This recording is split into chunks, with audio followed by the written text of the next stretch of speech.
Okay, Chapter 11, Rizal's trip to Hong Kong and Macau.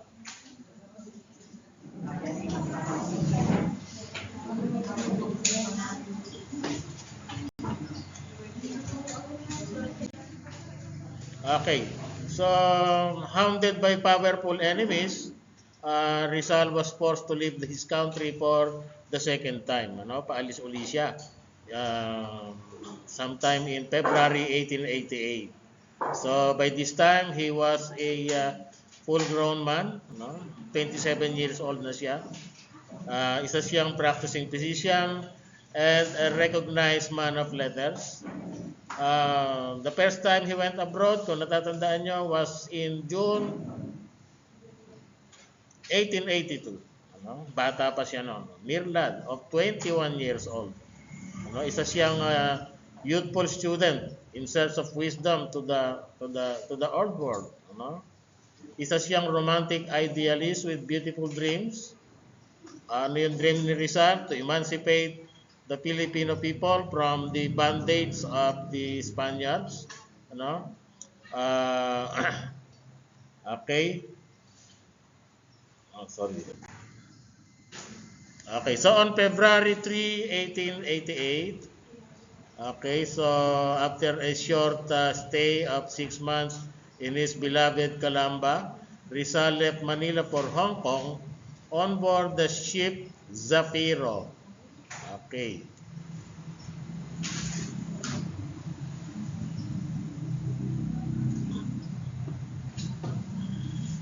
Okay. So he was sick and sad, ano, dahil during the crossing of the China Sea. So he did not get off the ship when it made a brief stopover at Amoy on February 7, ano, for 3 reasons. Tatlo yung reasons niya bakit hindi na siya bumaba ng ship doon sa stopover. Una, he was not feeling well, masama ang pakiramdam. Number 2, it was raining hard, no? And number 3, he heard the city was dirty. So he arrived in Hong Kong on February 8, and then, okay, in Hong Kong, Rizal stayed at Victoria Hotel. He was welcomed by the Filipino residents, including Jose Maria Baza. Yan. Balbino Mauricio, Manuel Iriarte, and other Filipino um, exiles.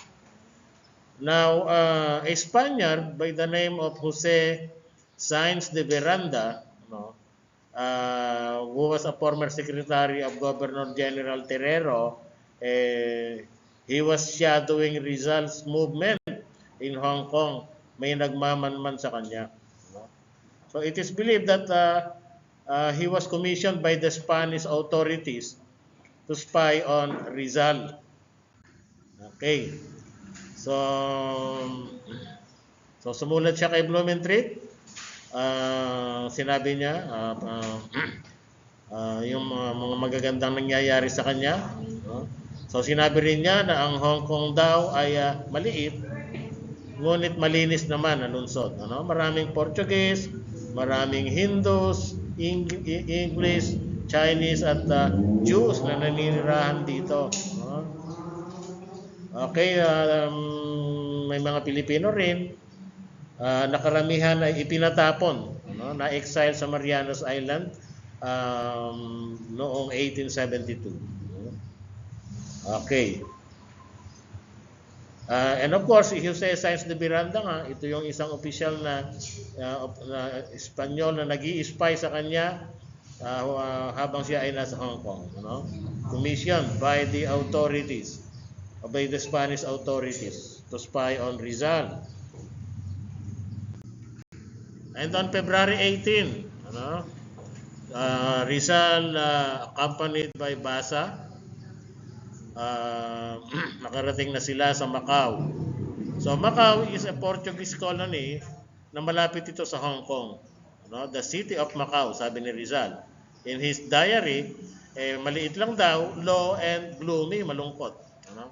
Marami daw mga junks, maraming mga kalat, mga sampans. Yung sampan, ito yung mga fishing boats ng mga Chinese, no? And may mga few steamers din, no? Sabi niya, it looks sad and is almost dead. No?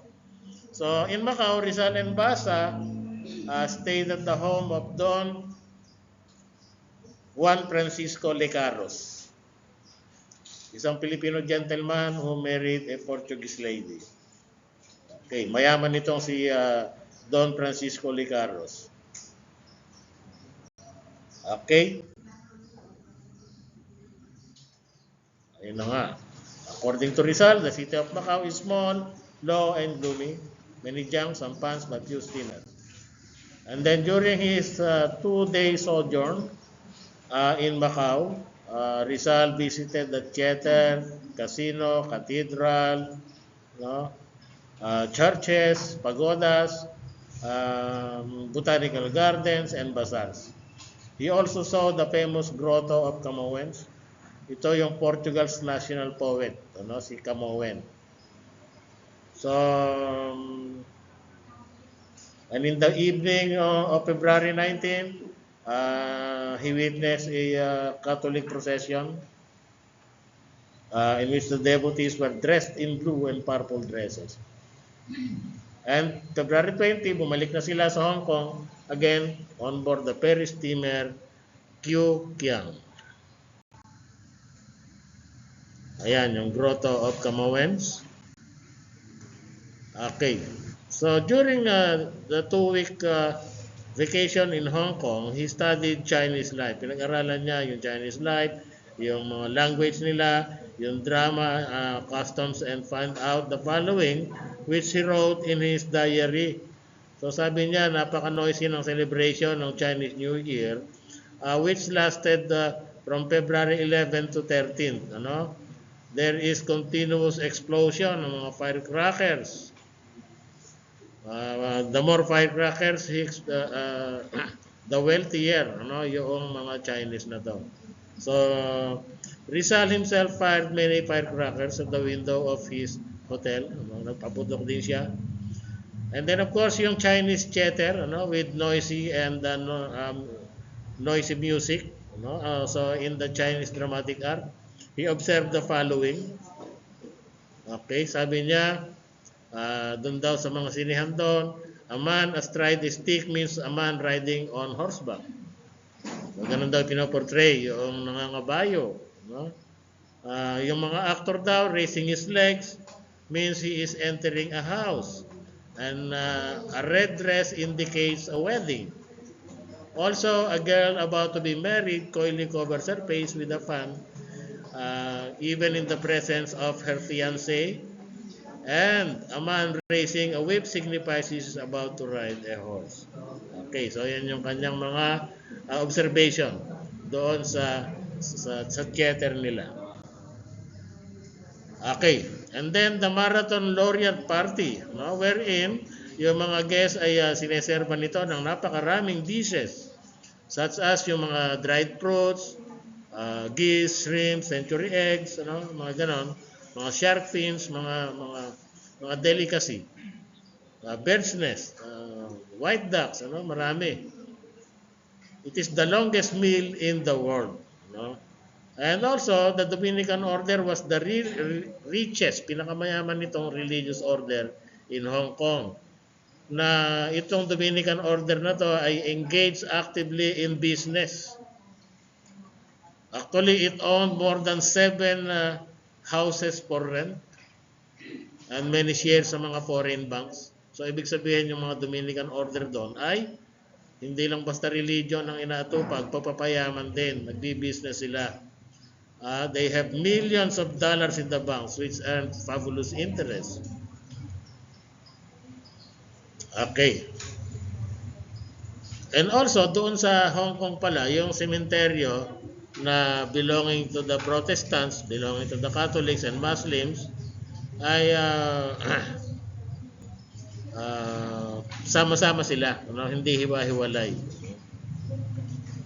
So pinakamaganda raw dito yung cemetery ng mga Protestants. Okay? Departure from Hong Kong on February 22, 1888. Rizal left Hong Kong on board the Oceanic, an American steamer. Ang destination niya was Japan. No?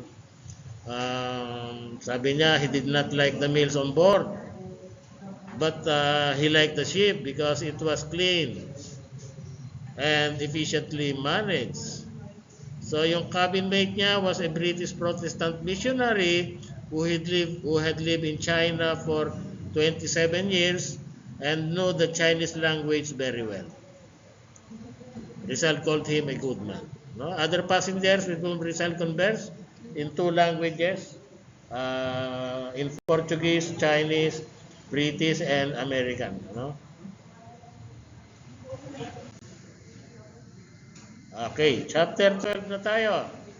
One of the happiest interludes in the life of Rizal was his sojourn in the land of the cherry blossoms.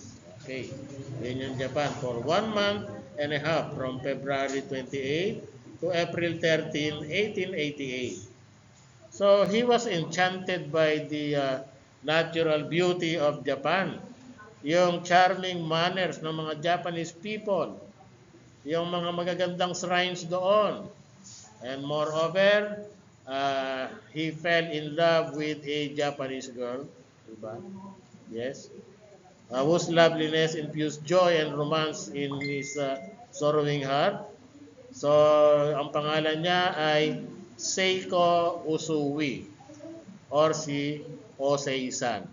Okay? However,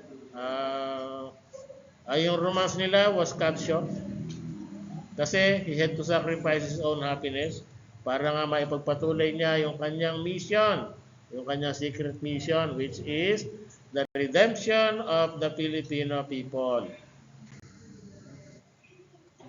Okay, so ayan na. Rizal arrives in Yokohama.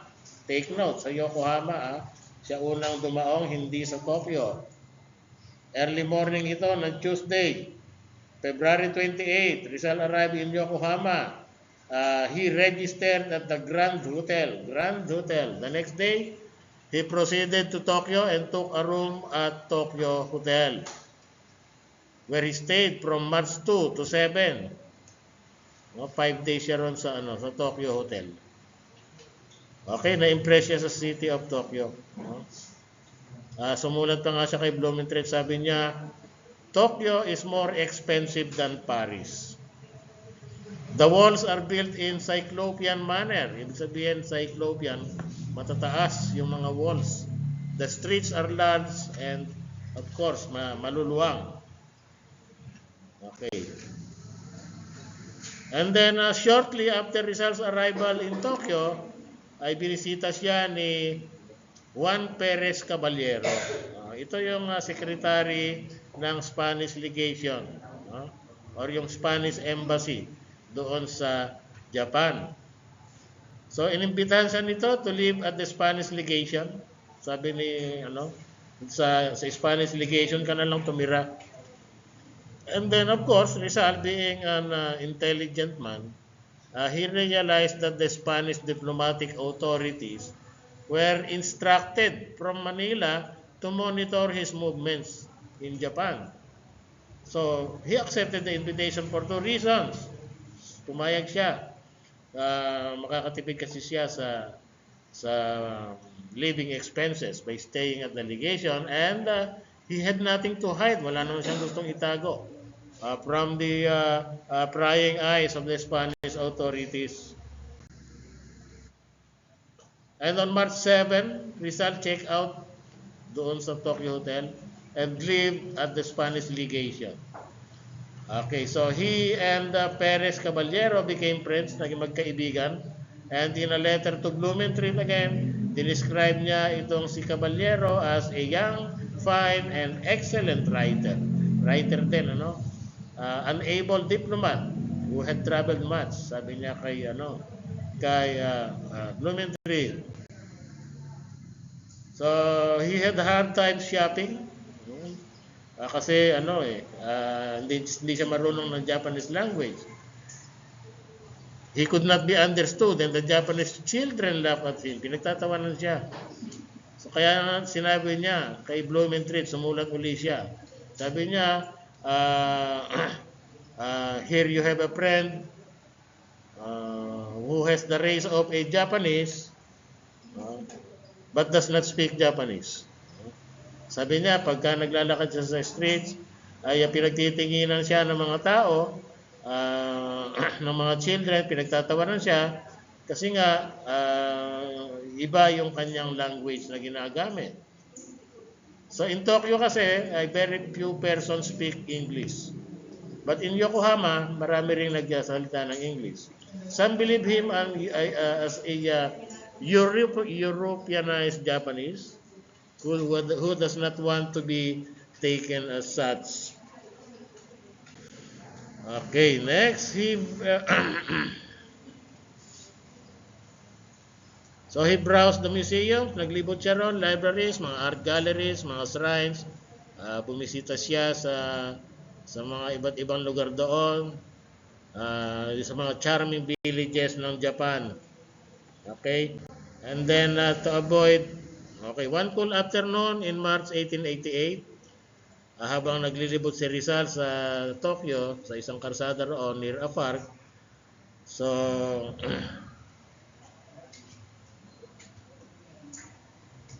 may narinig siya, no? As he happened to approach the park, Rizal heard the Tokyo band ang tawag, playing a classical work of Strauss. No? So na-impress siya doon sa super performance ng western music na to. Hindi niya akalain ang mga Japanese people ay mahilig din sa mga western music. Kaya huminto muna siya at nakinig doon. And then sabi niya, how admirable was the rendition. I wonder kung paanong itong mga Japanese people na to ay na-assimilate yung modern European music. To the extent of playing the beautiful musical masterpieces. Okay. And then suddenly the band stopped playing. The musicians descended, bumaba na from the bandstand and walked around for rest. And then some began to converse. At mga si Rizal kasi nagsasalita sila ng Tagalog. Tagalog yung mga musicians. So nilapitan nito ni Rizal, no? Taga saan po kayo? Sabi ni Rizal, no? Yung mga musicians were equally surprised and delighted to meet him. Sabi niya, kami ay mga Pilipino, no? And that the principal instruments in the bands were Japanese, but they were playing only the secondary instruments. So may mga Pilipino palang musicians doon sa Tokyo. Okay, so Rizal was favorably impressed by Japan. So he was a keen observer, taking copious notes on the life, customs, culture ng mga Japanese. Hindi lang siya basta nag-i-enjoy doon bilang isang turista. No? The things which favorably impressed Rizal in Japan were the following, yung the beauty of the country, the cleanliness, politeness, yung picturesque dress ng mga Japanese. At sabi niya, wala raw magnanakaw doon sa Japan, kaya yung mga bahay daw doon walang lock, walang bakod. And also, yung mga beggars daw were rarely seen in the city. Kung meron man, kakaunting-kakaunti ang mga pulubi doon. Okay? And then one spring afternoon, a few days after he had moved to the Spanish legation doon sa Asabu district of Tokyo, ay may nakita si Rizal na isang magandang Haponesa. Walking past the legation gate, dumaan sa legation gate. Alam naman natin si Rizal, meron siyang galing sa pagtingin ng kagandahan ng isang babae. Kaya na-attract siya. He was attracted by the regal loveliness and charm noong dumaan na Haponesa. Kaya he craved to meet her. Pero ang tanong niya, paano ko kaya kakausapin? Hindi siya marunong ng Japanese. So, ginawa ni Rizal, nag-inquire siya doon sa mga nagtatrabaho doon sa mga employees doon. At nalaman niya na ang pangalan pala ng babae na yon ay Seiko Usui, no? Who live in her parents' home at sabi niya araw-araw daw ay dumadaan doon si Osei-san or si Seiko Usui, no? During her daily afternoon walk. And then kaya nung sumunod na afternoon, ang ginawa ni Rizal kasama yung gardener na hinintay nila yung pagdaan sa gate nitong si Osei-san.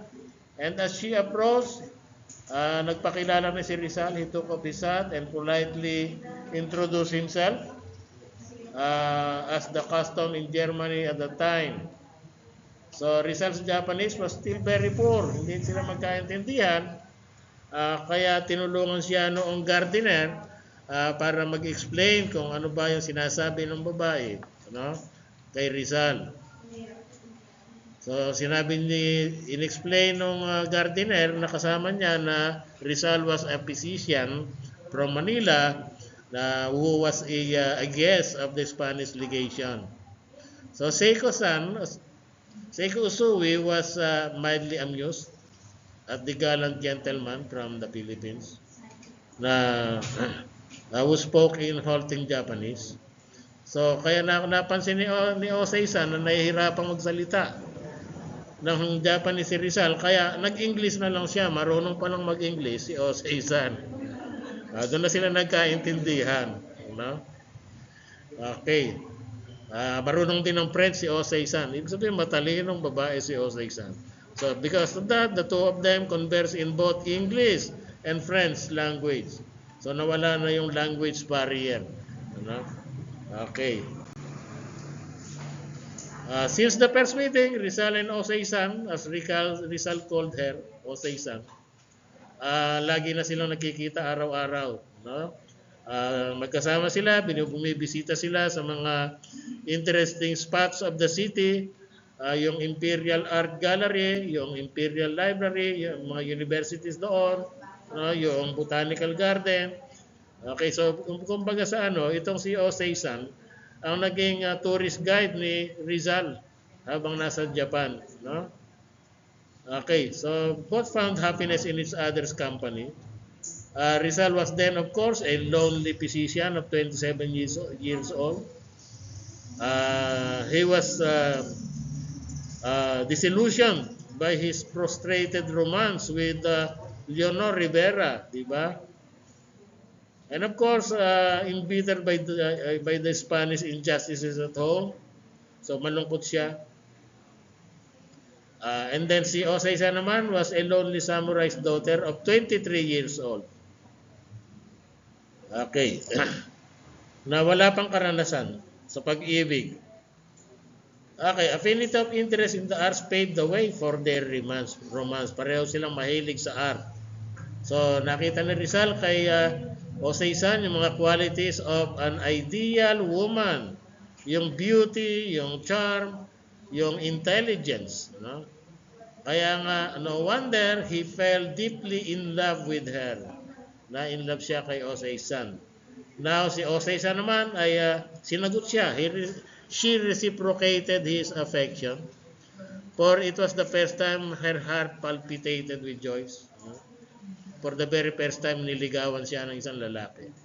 Isang lalaking may gallantry, may dignity, may courtesy, at napakaraming talents. So, from then on, laging tinutulungan ni Osei-san si Rizal in many ways. More than a sweetheart, she was his guide, interpreter, tutor, no? She guided him in observing the beautiful places in Japan, around Tokyo, no?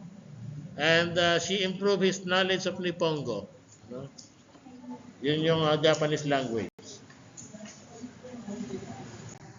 Okay. So, napakatindi ng pag-ibig ni Rizal kay Osei-san, no? So it was attested doon sa kanyang diary. Dahil nung papaalis na siya, sumulat siya sa diary niya. Sabi niya, Japan has enchanted me. Mga beautiful sceneries, the flowers, the trees, so peaceful, so pleasant. Sabi niya, sayonara. Sabi niya, yung sayonara, ito yung goodbye sa Japan. Ay, sabi niya, marami kong magagandang pangyayari dito sa Japan. Hindi ko alam kung makakabalik pa uli ako dito, no? Okay. So, sabi nga niya, to think that he was living this life for the uncertain and the unknown. So, para bang dito sa Japan ay inofferan siya ng isang easy way to live. Ano? Kaya nga parang nagkaroon ng dalawang isip si Rizal, ayaw na niyang umalis ng Japan. Dahil hindi niya maiwanan si Osei-san. Ano? Oo. Sabi niya kay Osei-san, wala kang katulad na no woman like you has ever loved like you has ever been sacrificed for me. No? Sabi niya, talagang mahal na mahal niya si Osei-san. So sa palagay na ano mangyayari kung hindi na umalis ng Japan si Rizal? Nagpakasal na lang sila ni Osei-san. No? So mawawalan tayo ng national hero ngayon, di ba? hindi niya magigising or maimumulat yung mga Pilipino sa pamamagitan ng kanyang mga novels, kanyang mga writings. No? Okay. Ayan si Osei-san.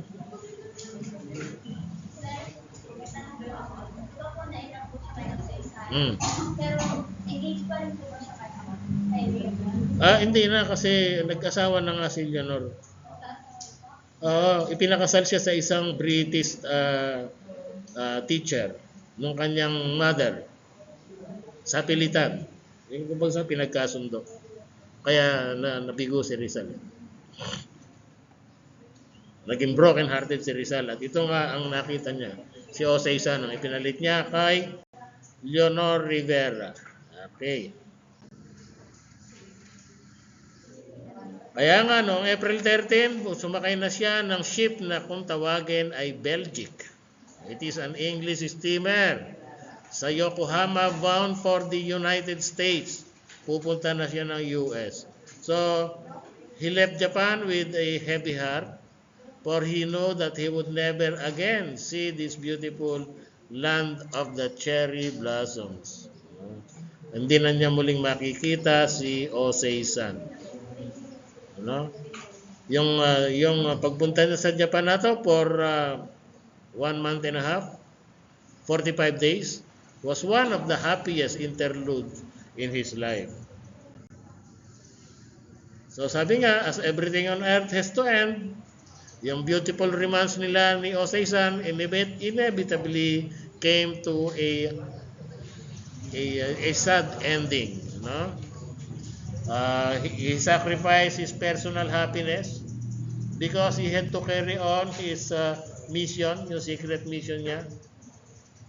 He resumed his voyage, yung paglalakbay niya, leaving behind, iniwanan niya si Osei-san na minahal niya ng tunay. Of course, he was broken-hearted. Si Osei-san naging broken-hearted siya by the departure of Rizal, yung kanaunahang lalaki to capture her heart. Kaya umiyak itong si Osei-san for a long time. Eventually, dahil sa katagalan, she resigned to her fate and then cherishing unto death the nostalgic memories of her romance with Rizal. No? So ganun ang nangyari, hinihintay-hintay pa rin niya si Jose Rizal. Pero dahil sa katagalan, hindi nagbabalik si Rizal. Parang naisip niya na hindi na siya mag-aasawa.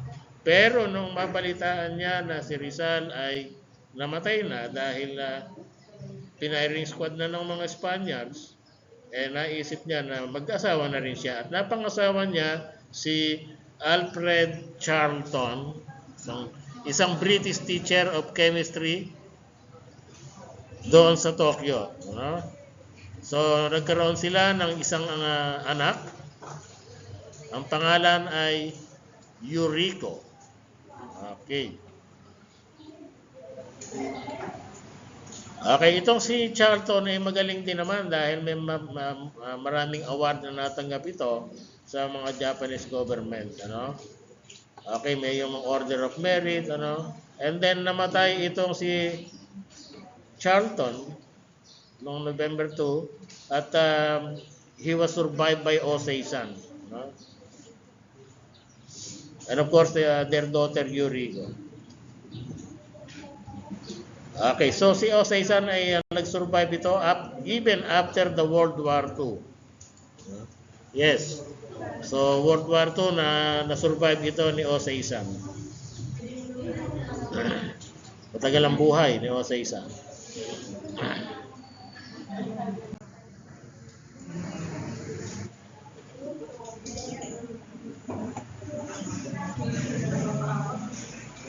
Ayan. Okay, yung bahay nga niya ay na-destroy noong 1944 by the US bombing of Tokyo. Di ba, binobomba na ng mga US yung Japan noong mga panahon na yon. Noong 1947, 2 years after the war, saka pa lang siya namatay. Okay.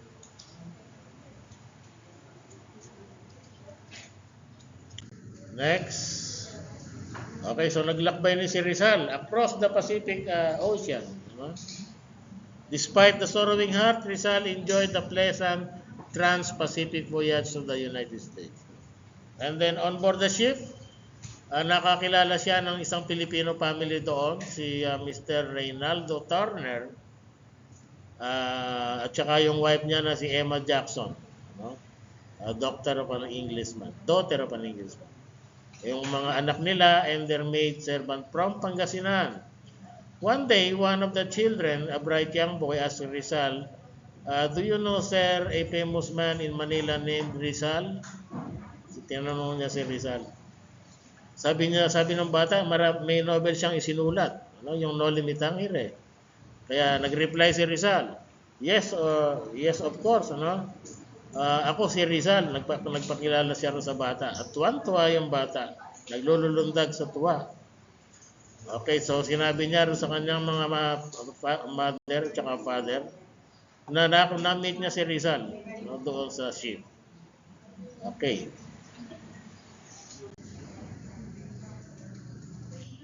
Okay, another passenger na naging kaibigan ni Rizal doon sa Belgium, sa ship, aboard the ship, ay si Techo Suihiro. No?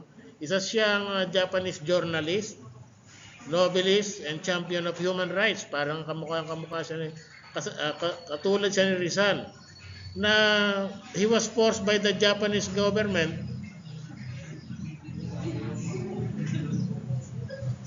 Okay, so katulad ni Rizal, na puwersa ring pinaalis din siya, pinalaya siya ng Japanese government dahil sa kanyang mga isinusulat, katulad nga rin ni Rizal. No?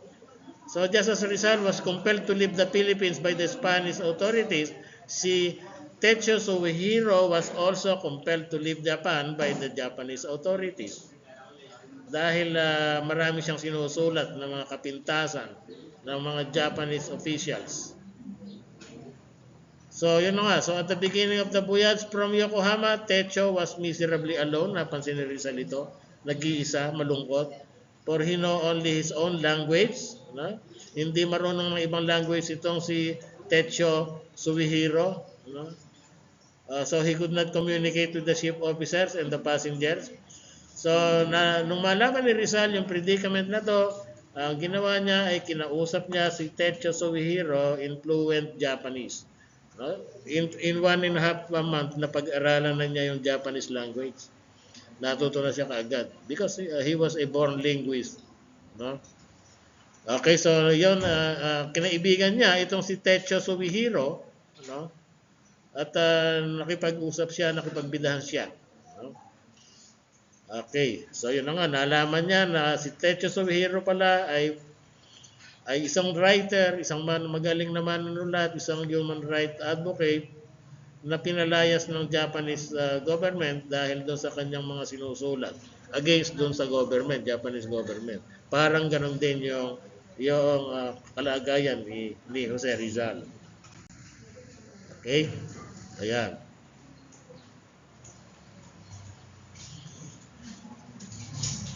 Nauuna ako rin sa PowerPoint. Okay, so pareho silang valiant patriots. Kalaban ng injustice, kalaban ng tyranny. No? Both were men of talent. Ginagamit nilang parehas yung kanilang panulat as formidable weapons to fight for their people's welfare and happiness.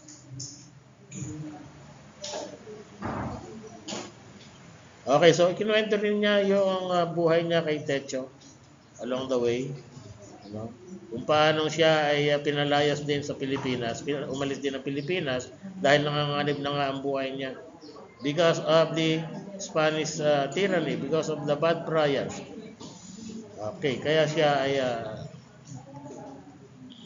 naglalakbay ng palipat-lipat. No? So, because of that, Techo came to admire Rizal, whose patriotism and of course yung magnificent talents niya, no? Influenced him to fortify his own crusade for human rights. And on December 1, nagkamayan sila at nagpaalaman na kasi si Techo ay bababa na, meron siyang narating na niya ni Techo yung kanyang destination sa isang stopover. Okay, and then chapter 13. Maikli lang pala itong mga chapter na to. Okay, Rizal's visit to the United States. Sa US na si Rizal, nakarating na siya doon, no? Okay, and then Rizal first saw America on April 28, 1888. Okay, so his arrival in this great country was marred by racial prejudice. May racial discrimination sa US during that time. No? For he saw the discriminatory treatment of the Chinese and the Negroes by the white Americans. No? So he kept notes of what he observed during his trip from San Francisco to New York, where he took a ship for England. From his notes and his letters to his friends, sabi niya, we get a wealth of first-hand impressions of America. Sabi nga niya, some of which were rather unfavorable. Hindi raw magaganda, pero totoo. So, because Rizal was a man of truth and he wrote that what he had seen and experienced.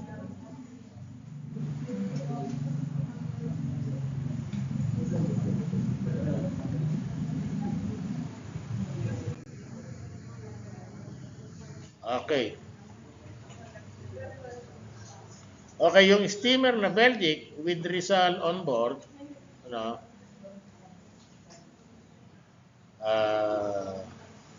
ay dumaong na sa San Francisco on Saturday morning, April 28. Lahat ng passengers were not allowed to land. Dinawalang bumaba ng ship lahat ng pasahero. Bakit kaya?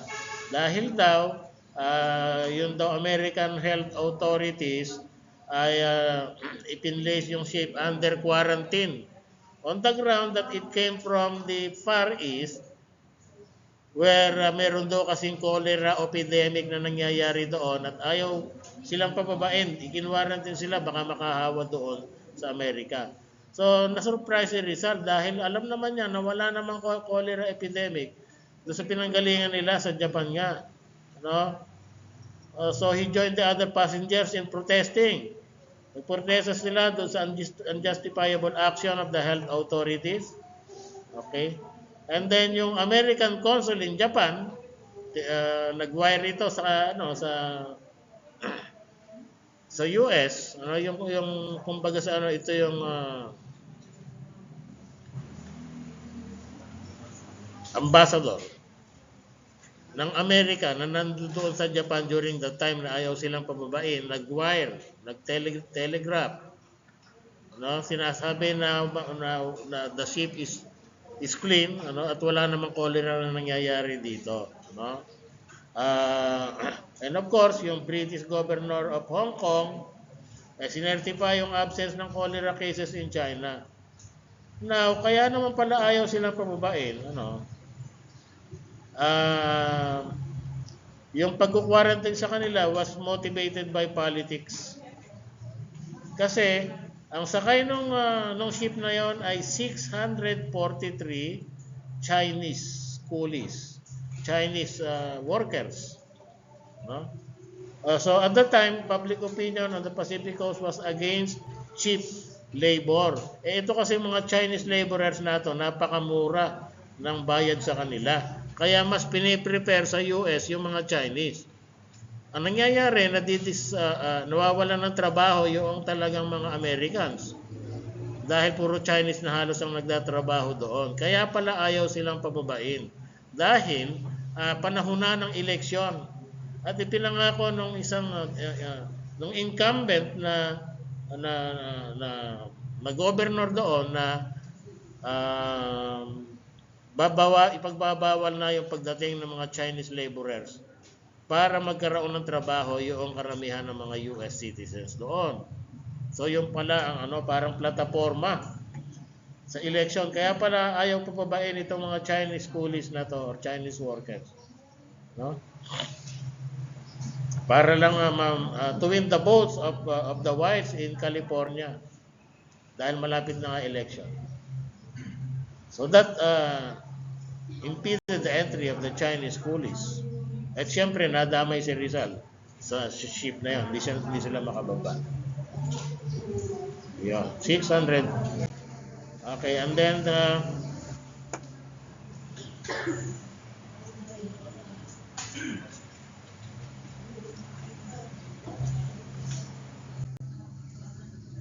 okay, so on May 4, 1888, Friday afternoon ito, the day he was permitted to go ashore. Pinayagan na rin siyang makababa sa ship.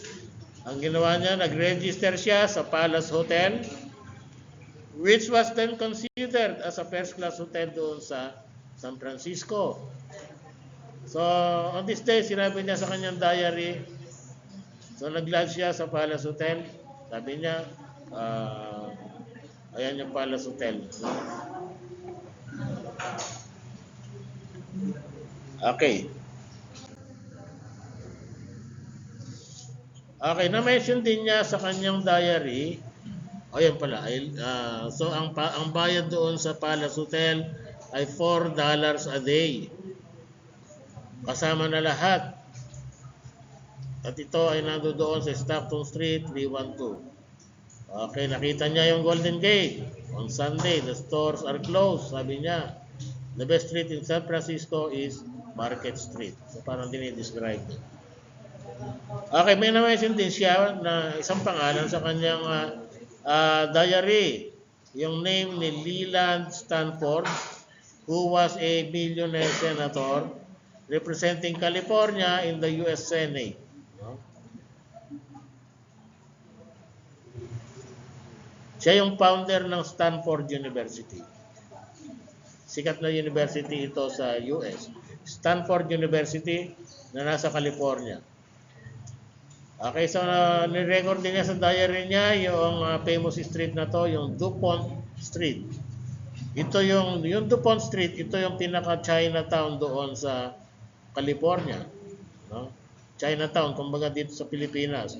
Sa Chinatown, sa Ongpin, dito sa sa may Tondo.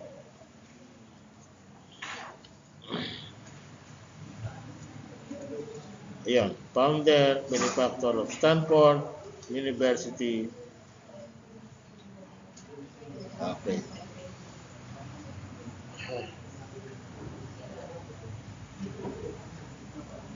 Okay, moving on. So, across the American continent. Okay. So, Rizal stayed in San Francisco for 2 days. So, the president of that time, ng US ay si Grover Cleveland, no? And on May 6, 1888, Sunday, 4:30 p.m. Rizal left San Francisco for Oakland. So, medyo malapit lang ito, 9 miles across San Francisco Bay by ferry boat. And in Oakland, he boarded the train, sumakay siya ng train para doon sa kanyang trip across the continent. No? So, by train siya nag-travel doon. He took his supper at Sacramento for 75 cents and sleep in his coach. Early in the morning, May 7, gumising siya at nagkaroon ng breakfast at Reno, Nevada. No? Ito yung glamorized na by American high-pressure propaganda as the biggest little city in the world. Yun yung Reno, Nevada. And on Tuesday, May 8, they stopped from place to place. Ano? Sabi niya, we are near Ogden. Isang bayan din ito sa ano. So he believed with good system of irrigation, this place would be cultivated. Yung Ogden kasi ay parang disyerto. Sabi ni Rizal, kung magkakaroon lang ng irrigation dito, pwedeng pagtaniman or makultivate itong mga napakaluwang na lupain nato. And then later, nasa Utah na sila, Utah State. Ito yung 10 states he passed over. In approaching the fields are seen with horses, oxen, trees, you know. Some small houses are seen from the distance. And then from Ogden to Denver, you know, yung clock was set 1 hour ahead of time. Nag-adjust sila ng oras doon. Kasi they crossed the international date line. No? Ganun yun eh. Pagtatawid ka ng isang from place to place na tatawid ka ng international date line, you have to adjust your watch 1 hour. Kung halimbawa tatawid ka papuntang west, magbabawas ka ng 1 hour. Kung papuntang east, magdadagdag ka ng 1 hour. O, ganun yun. Okay, and then on May 9, sabi niya, we are passing through the mountain along a river. No? Sabi niya, maingay daw yung river at yung ingay daw ay it gives life to the lifeless territory. And he woke up at Colorado. No? Ito yung 5th state na na-cross over ng train. So, mga akyatin daw yung Colorado. Yes, Colorado Mountains. This is why snow is seen along the way. Maraming mga pine trees daw, sabi niya. Okay. And then next. Noong May 10. Okay, so they woke up in Nebraska. Nasa Nebraska na sila. So yung country daw, yung Nebraska daw ay kapatagan lang, plain. So they reached Omaha. Ito yung big city, the biggest since we left San Francisco, sabi ni Rizal. And then nakita niya doon yung Missouri River. Sabi niya yung Missouri River daw ay times 2 ng Pasig River in its widest part. And then on May 11, nakarating na sila sa Chicago. So yung Chicago daw ay well cultivated. And then they left Chicago at 8:14 Friday night. So napansin niya sa Chicago na doon pala sa Chicago bawat tindahan ng sigar. Yung sigar, yung malaking sigarilyo to, ano? Has an Indian figure, ano?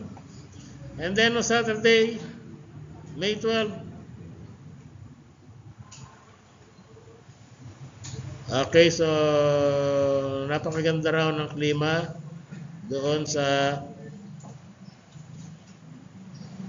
May 12. So nag-cross na sila ng Canada. Nakarating na sila sa Canada. Sabi niya, the country is beautiful. Napakaganda raw ng country and well populated. And then, sabi niya, we shall arrive at the English territory in the afternoon. At makikita na niya yung famous Niagara Falls. Okay, and then what else?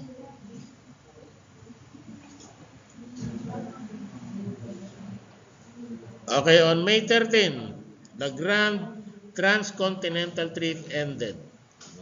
Ibig sabihin, na-cross na niya yung buong American continent sa pamamagitan ng train.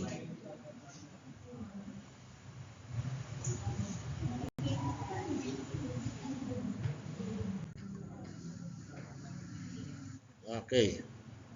So May 13, 1888, Sunday morning, Rizal reached New York. Ito na yung pinakadulo. Thus ending his trip across the American continent. So he stayed there for 3 days, na kung tawagin niya ay the big town. And on May 16, 1888, umalis siya ng New York for Liverpool, England na to, Liverpool, England, on board the City of Rome. City of Rome, ito yung ship na sinakyan niya. Sabi ni Rizal, yung daw City of Rome ay second, pangalawa sa pinakamalaking ship sa buong mundo. Sabi niya, ang pinakamalaki kasi ay yung Great Eastern na ship.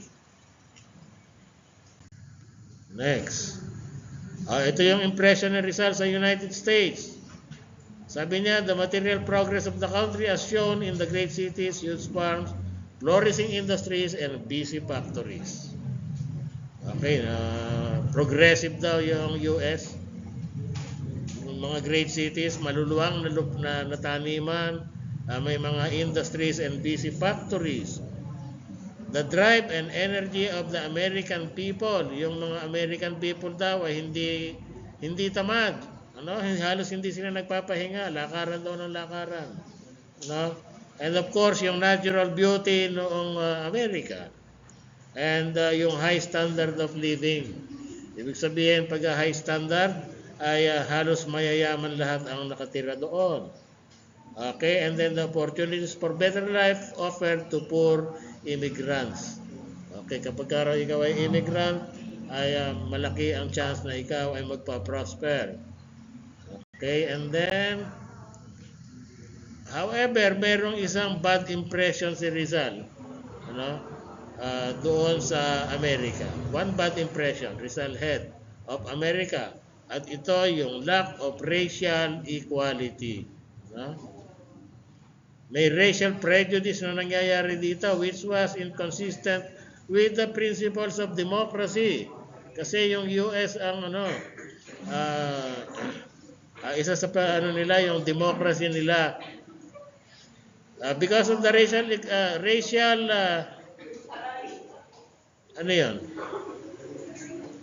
because of the racial discrimination, nawawala daw yung democracy. And freedom, of which the Americans talk so much, but do not practice, sabi niya. Sabi ni Rizal, they do not have true civil liberty.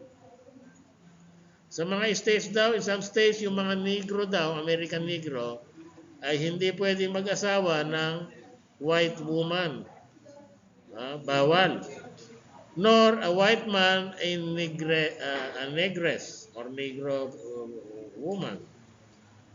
So may hatred daw against the Chinese, which leads to difficulty for other Asiatics, yung mga mga Asians.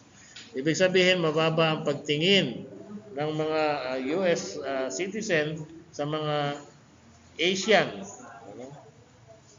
At yun nga nangyayari, yung nagpapatuloy na racial discrimination against Negroes, American Negroes. Sabi nga ni Rizal, America is the land par excellence of freedom but only for the whites. Yun lang daw mga whites ang may may freedom. Okay? So yun yung impression niya sa United States. Ayan.